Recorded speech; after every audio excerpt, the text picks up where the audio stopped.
Gledate Gorenjska poročila na GID TV. Svetovni dan civilne zaščite, ki ga praznujemo 1. marca, je skupščina OZN razglasila leta 1990. V Sloveniji pa ga praznujemo od leta 1992. V ta namen vsako leto podelijo tudi priznanja in nagrade civilni zaščiti. Tudi letos je v Kongresnem centru na Brdu pri Kranju potekala slovesnost, na kateri je nagrajence nagovoril tudi predsednik države Borut Pahor.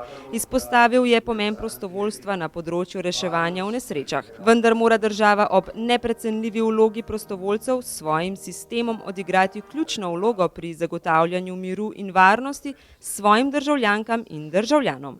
Predsednik države Borut Pahor je v govoru izpostavil, da sta za državljane pomembna varnost in mir. Kako je s to varnostjo v Sloveniji v primerjavi z Evropo? Kako smo varni? Ja, zagotovo, Slovenija je še vedno ena izmed najbolj varnih držav v Evropi, tudi na svetu, in zato je potrebno vlagati.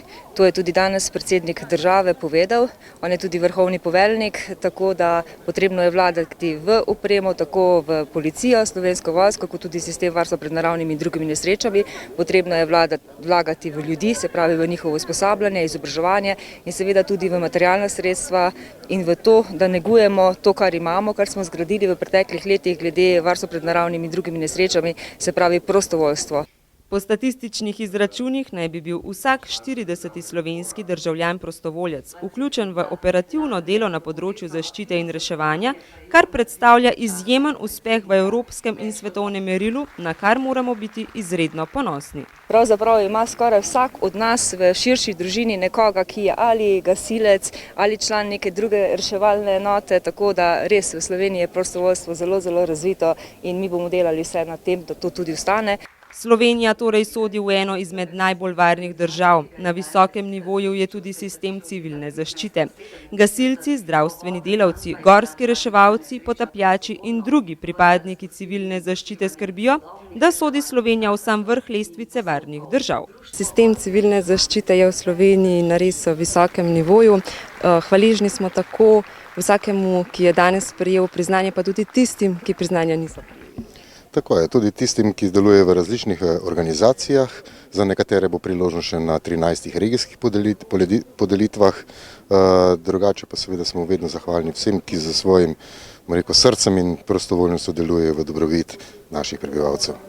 A ti posamezniki, ki delujejo v sistemu civilne zaščite, bodi si profesionalno, bodi si prostovoljno, ne poznajo ure s kazalci.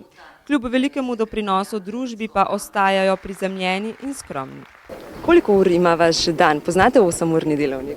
Dobro, se pravi, če ni kaj posebnega, potem je v redu, ko pa pride take stvari, potem pa ni. Ne vprašamo nobeden, ne samo jaz, tudi ostali ne vprašamo za ure, čeprav nas pa tudi nosijo okrog časih in tako, ampak se vemo. Komisija je letos potrdila 290 predlogov za priznanja civilne zaščite.